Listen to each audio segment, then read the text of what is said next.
Hello, everyone. How are you doing? Welcome to our next masterclass with a stellar counselor, Ishita Banerjee, who has about 7+ years of study abroad, work experience. She's counseled many students, and today it's a very crucial session that Uni Discovery has brought to you guys with respect to application strategies. This is one of the most important questions that comes up in your study abroad journey, which is how do you actually begin the process? How do you go about selecting the right colleges, selecting the right courses, preparing a timeline? What are the factors that you need to have included in your application to make it stronger? So, just very important questions that you need to have answered before you begin your journey and while you're on that journey as well.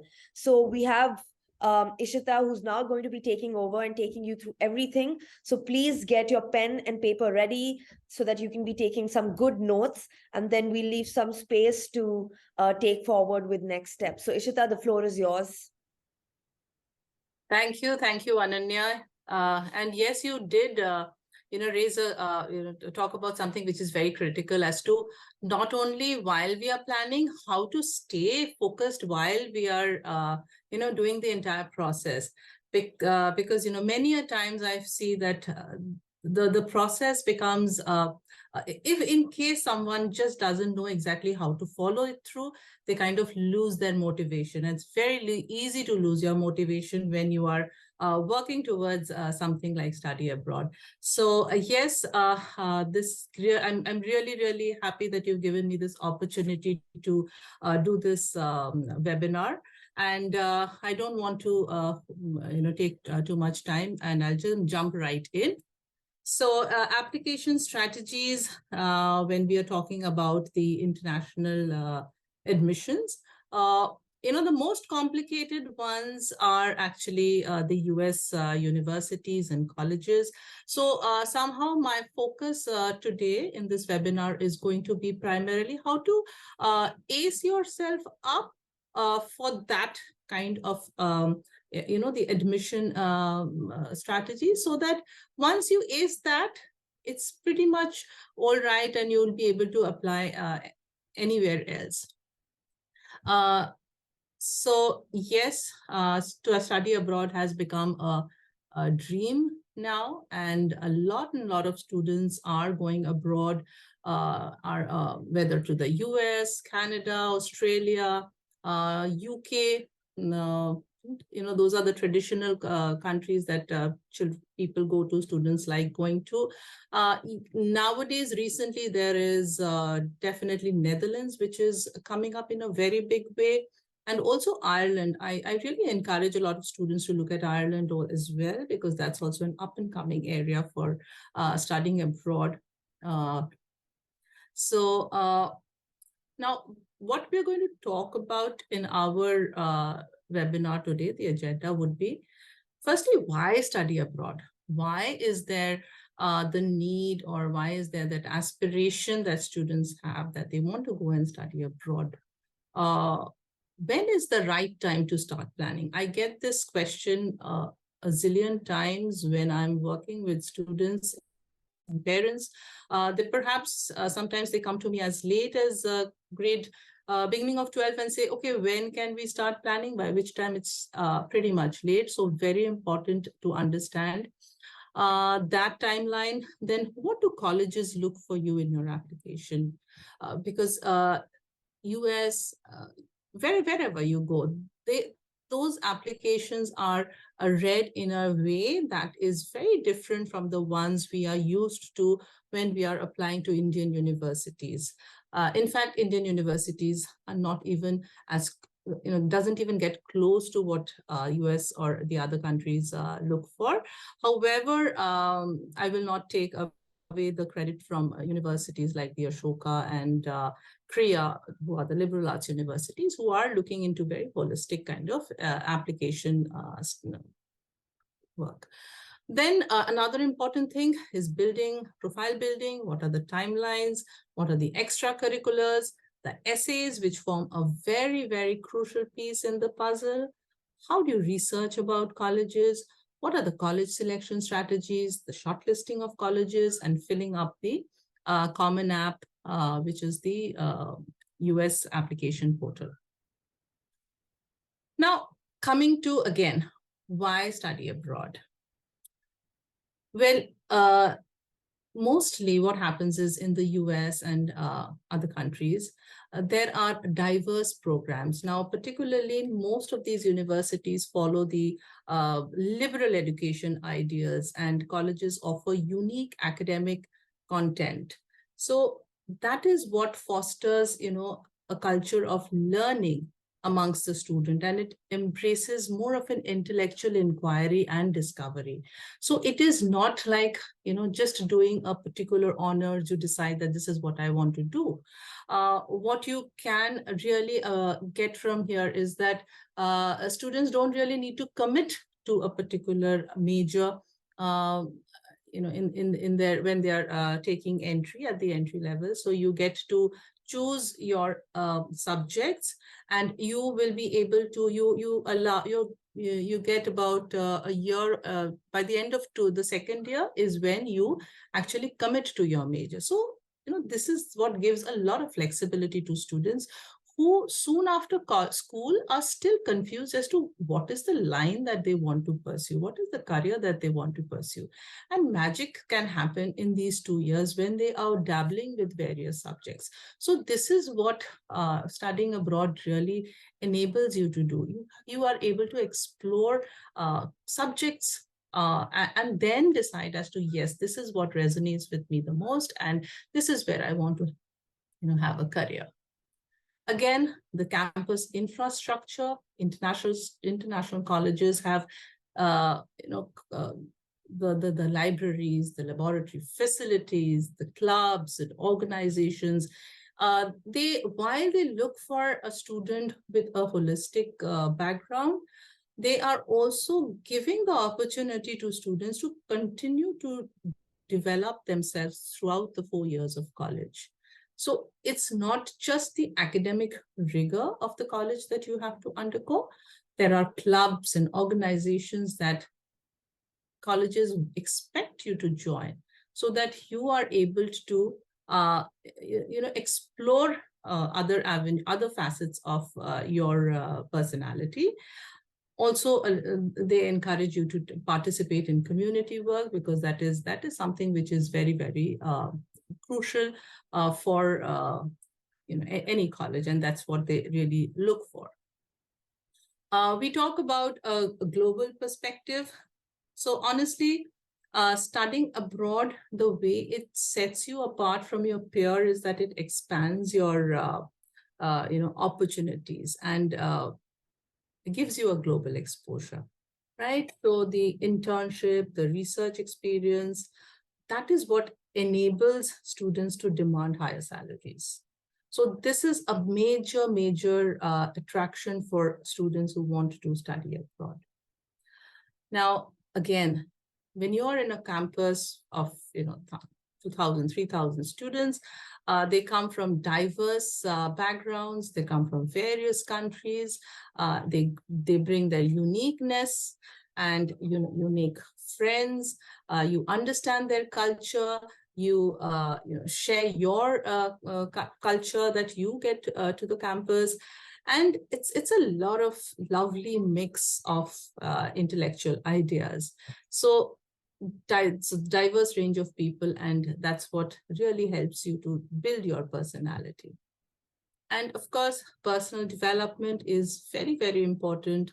Takeaway when you are studying abroad, you gain a lot of independence, you take your own decisions, you are living in a dormitory, you're sharing your room, you are traveling alone, you're interacting with various kinds of people. So you can just imagine how by the end of the 4 years, you actually change as a person. You become a different person of, I would say a better person of what you were when you entered the college. So yes, personal development is a very critical aspect of studying abroad.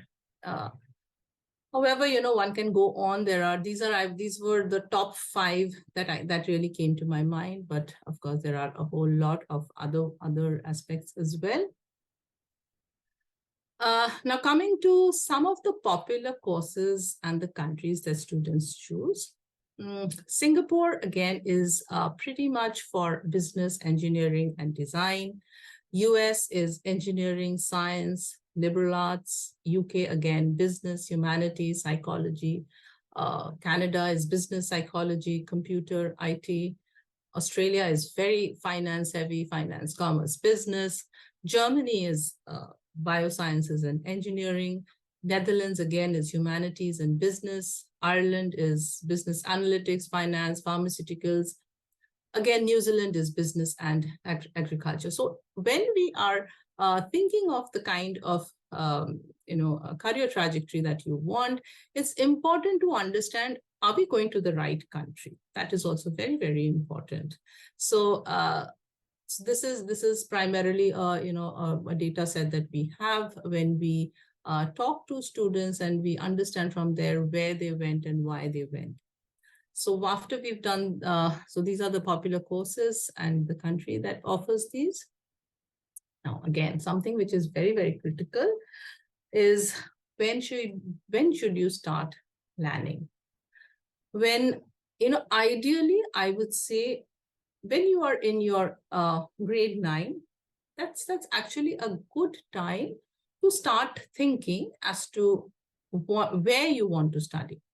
So if you feel that, yes, I would like to go abroad and study in the US, it's important that you start understanding yourself, because understanding yourself is the first step towards taking the right kind of activities that you would do to build your profile.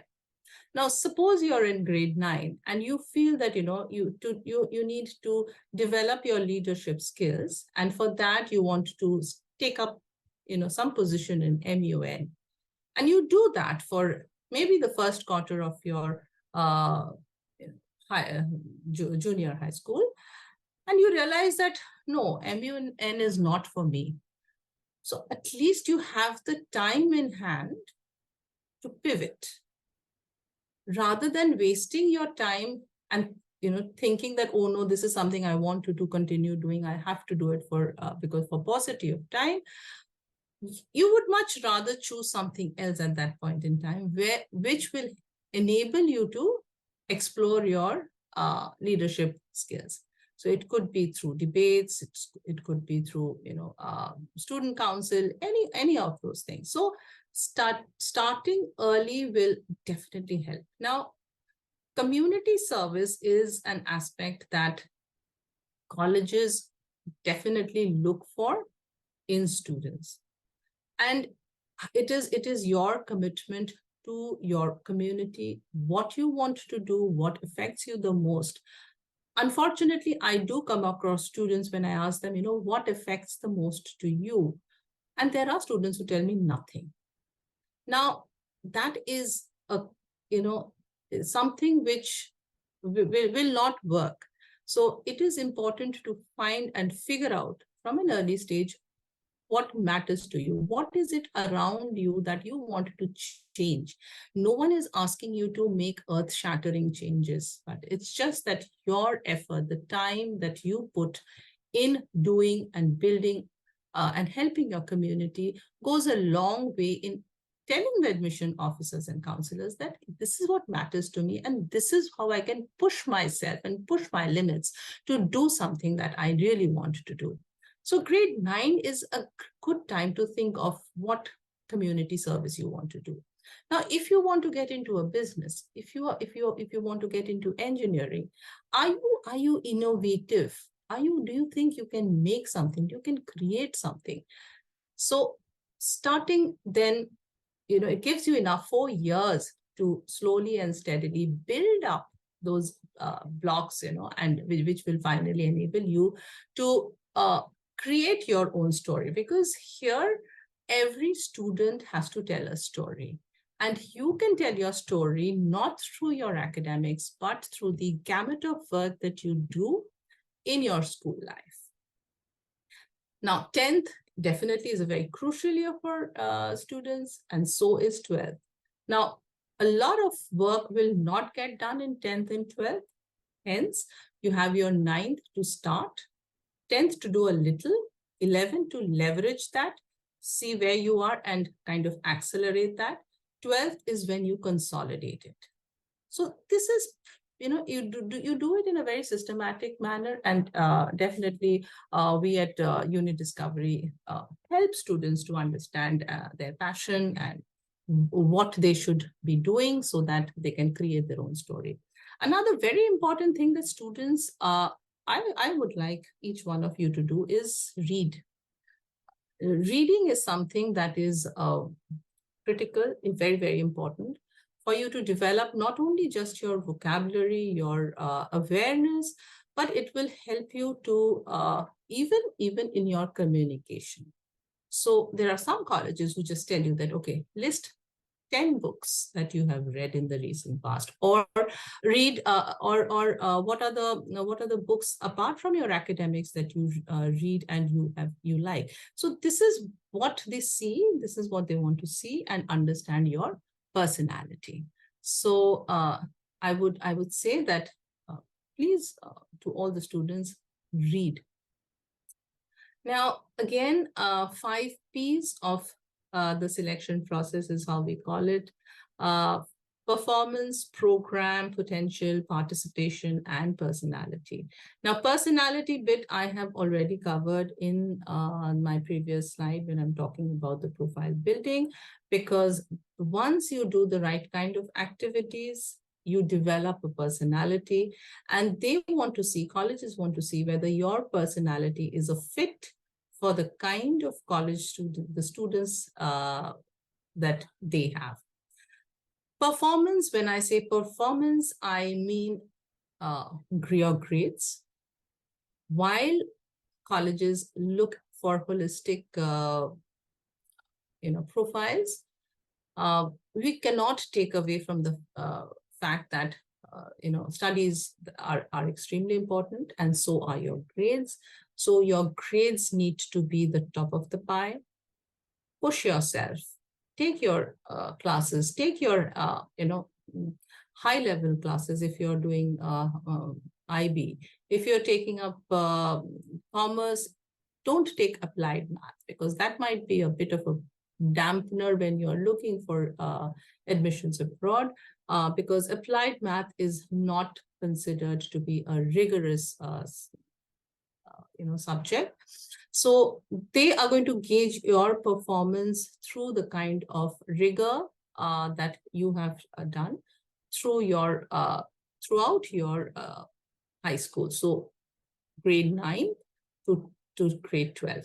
Now, there may be times that, your grade 9 marks may not be great, but they want to see your progression. So it's fine if it is not great. How have you, pushed yourself and, created your grades, worked on your grades and made them better? Also, secondly, what is the kind of program that you are, applying for? Are you looking at, say, a BS economics, or are you looking at a BA economics, where a BS economics is very, fundamentally something which is very research oriented, something which is very, you have to link it to the real world. Whereas an applied or a BA in economics is an applied economics, which is more of the theoretical aspect. So if which one are you taking, and does your profile suit BS economics or a BA economics? So this is, I'm just giving you a random example. Potential, again, they are going to gauge that if the student has it in them to prove their mettle, because college education is definitely very rigorous. They want to see that if the student has had a high GPA throughout their high school life, and has taken good extra amount of maybe AP classes, AP if you're a CBSE student or otherwise, then they'll see that okay, that means this student has the potential to do the rigorous work that is required in the college. Through your extracurriculars, they will see, yes, this person is a right fit for our kind of community work that we do, the kind of college, the clubs that we have. So the student is going to integrate very well. Again, participation. What are the kinds of activities that you have participated in when you are in your high school? Have you done sports? If you've done sports, have you done it at a national level or even at a state level? A school level does not count. If you've done your debating, at what level have you done? Have you participated in Olympiads? Have you won? So it's also, everything has to be quantifiable. And that is what admission officers like to see. So pretty much if we are able to tackle and build the story of the student around all these, the very high chance of the student getting a good admission offers from international universities. Now, recently, there has been, a lot of universities have gone test blind. Now, the standardized tests that we know are the SAT and the ACT. They are the two standardized tests, and these are the tests that measure the college readiness and the aptitude of the students.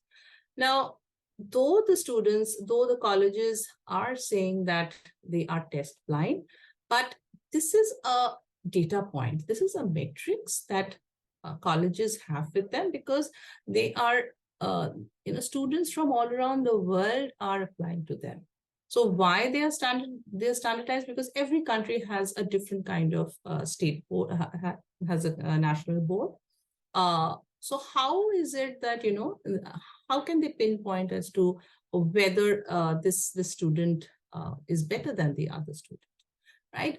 Though they are taking into account your profile, your marks. Now, suppose you get stuck somewhere and suppose your admission is deferred, maybe your SAT or an ACT score will be the final decider. So while it's optional, you can still take it. If your score is not good, we say that, then you just go test, test optional. You do not share your test scores. Now, advanced placements are, again, exams that happen once a year. That happens in the month of May. And these are all college credit-based programs, exams.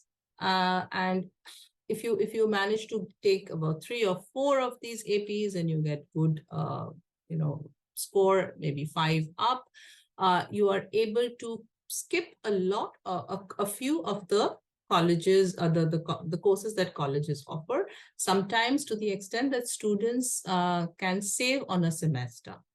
But again, we really need to see whether you would want to take these AP exams, or whether it really makes sense for you to take it or not. But these are very, very important exams. Now, IELTS and TOEFL, as you know, these are the English language examinations that we would need to take. If you're from an IB board, certainly you are exempt from taking it. But from a state board, we encourage and tell our students to definitely look for and definitely take the IELTS or the TOEFL.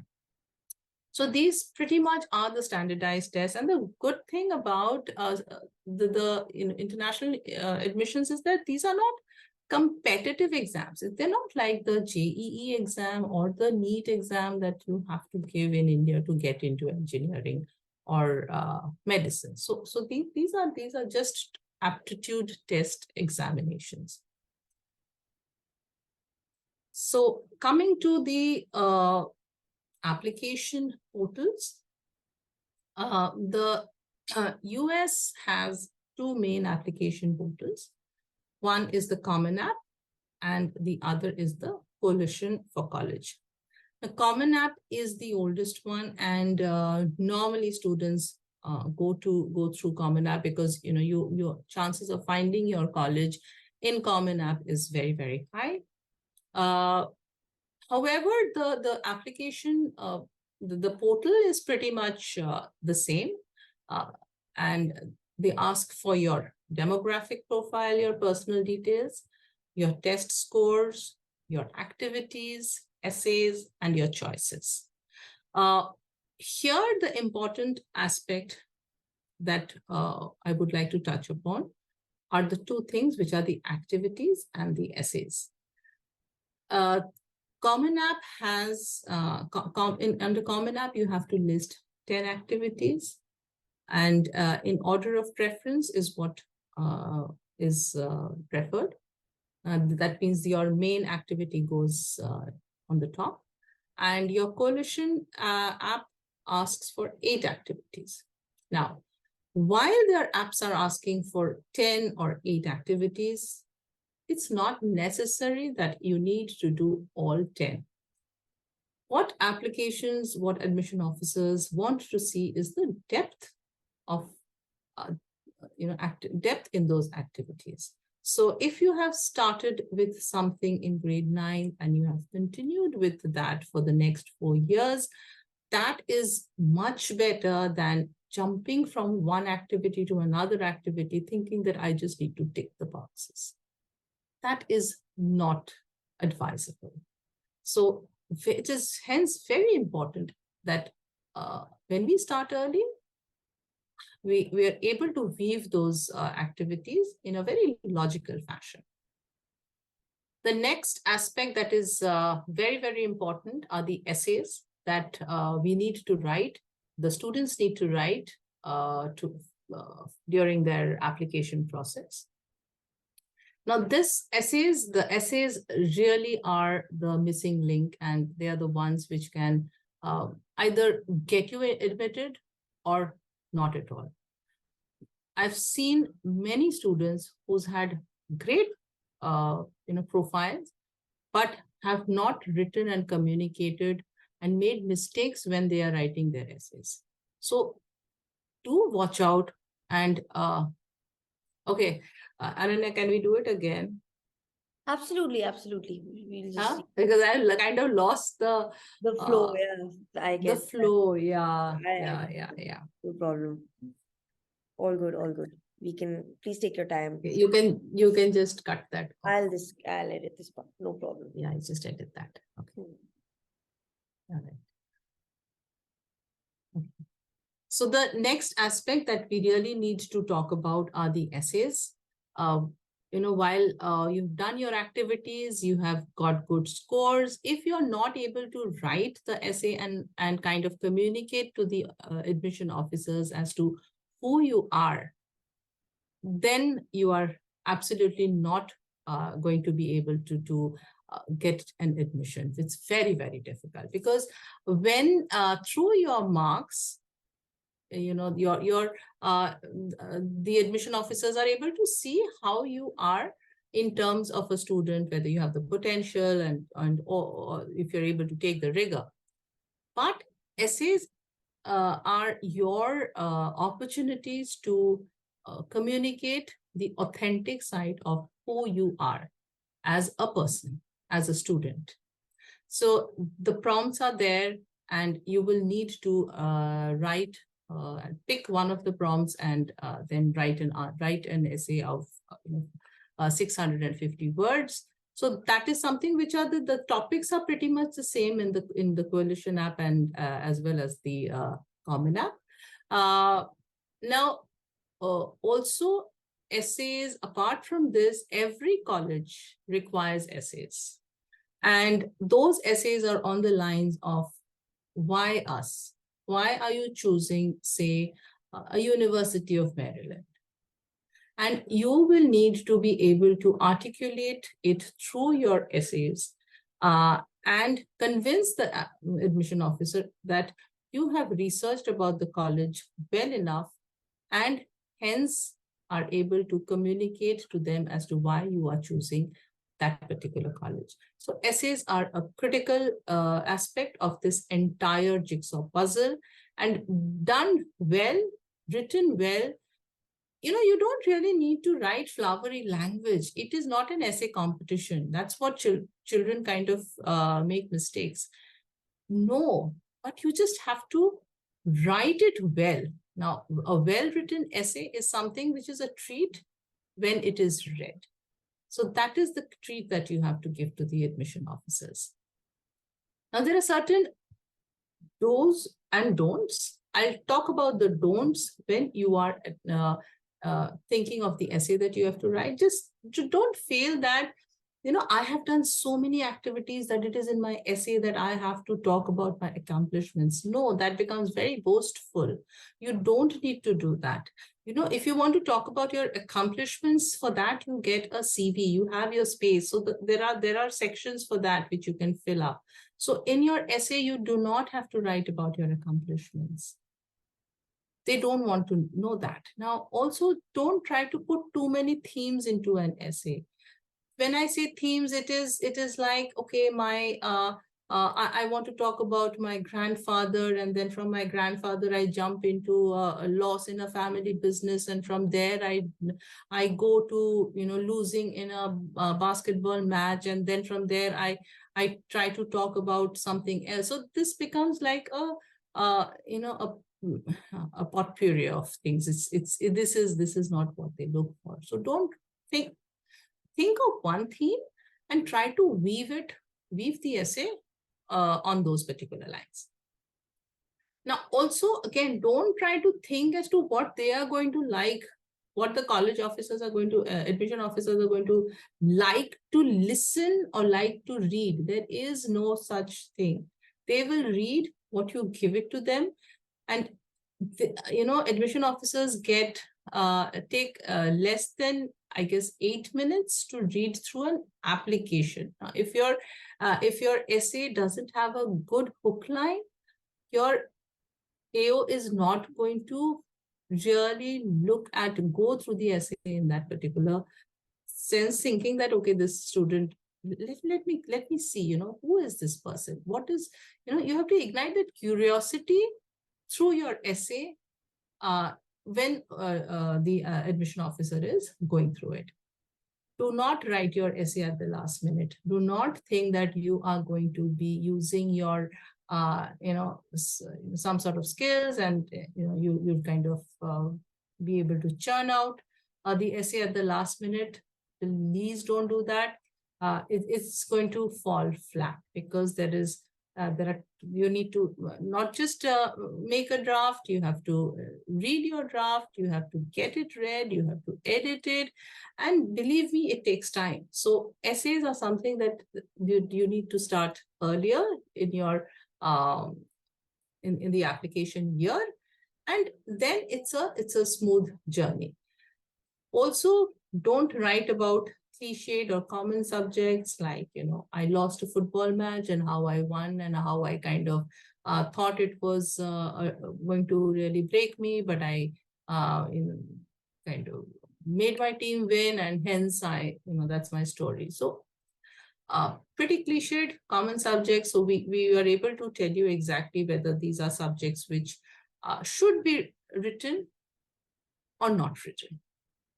Also, do not repeat yourself. Just to fill 650 words, you can't use like a paragraph which communicates something and then try to paraphrase it and communicate the same thing. So try not to do that. In fact, don't do that at all. So there are lots and lots of do's and don'ts. I'm just listing, again, the ones which came into my mind. They're on the top of my mind. So after all of this, we come to the next aspect, that is the college selection strategies. The very fact that you are trying to look at studying abroad, it is imperative for you to start researching as to where you want to study. The best thing, what we tell as counselors, tell our students is, if you answer the why, you're able to get uh, answers for everything else. So suppose it's a college size. Now, why do you want to go to a big college? What is it that you will be able to contribute?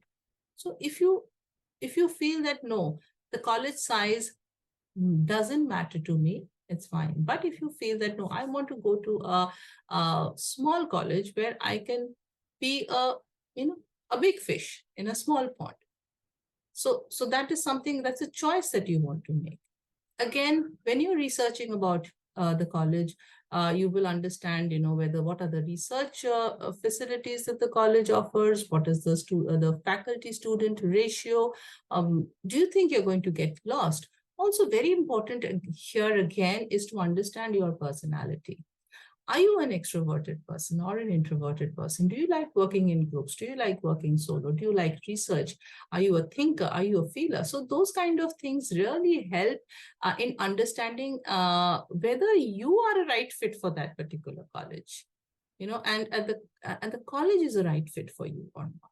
So you should not get overwhelmed when you go to a particular college and say that, oh God, there's so many students here. I think I'm not going to make it. So again, college size matters, location matters. Are you going to be in an urban area, or you want to be in a small city? The weather climate, the climatic conditions are extremely important. We're going from, perhaps if you're going from India, you're maybe not used to the chill of Chicago. So will you be able to weather that? So that is important. Faculty, again, what is the level of the faculty that there is, and are they research scholars? Are they professionals from the field who are coming to teach? Once you are able to understand and research about the faculty, if you know what course you want to study, if you know the faculty, you're able to write that in your essay. So everything is interconnected. Nothing is in isolation. There is nothing that works in silos now. So all of this will eventually tie up into your story. Strong alumni ties. Alumni are an important aspect of any college. Now, they are the ones who could be your potential employer in the future. Check in the college. What is the alumni club? How active is the club? So once you know all of this, then we make a realistic target. A realistic target would be, what are the safe colleges? What is my dream college? Because we don't want to take it away from you that you have a dream. If you want to go to a dream college, you have a dream college, yes, that is your dream. Whether it is achievable, not achievable, we will work towards it. So a dream college, which is your aspiration, a safe and a reach college. So this is a realistic target that we need to make. And that happens when you interact with your counselor on a regular basis, and you're able to figure that out, and they're able to map it out for you. So these are some of the college selection strategies. Now we come to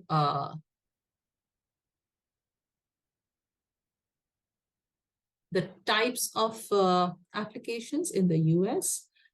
Again, there are primarily 4 types, which is early decision, early action, regular admission, and rolling admission. Now, early decision is something that you have to apply to only one college as an ED, where if you get admitted, you have to withdraw all your applications from all your other colleges. When you are applying for your ED, you have to sign a tripartite agreement between the school, the parents, and the college. So it is extremely unethical that if you are, you have selected an ED, and if you admitted, you do not get into it. So that is something which is a complete no-no. Again, early action is, you don't want to go in for early decision, that's fine. You can apply early action to as many colleges as you can. I think coalition allows about 20 colleges, but then we do not encourage you to apply to those many. And that is where your research comes handy, where we shortlist those right kind of colleges. You apply early, around 1st of November is the deadline for everything, your transcripts, your letters of recommendation, and your scores if you want to give your score, submit your scores. So while early decision is a binding decision, your early action, which again the deadline for which is November 1st, is a non-binding action.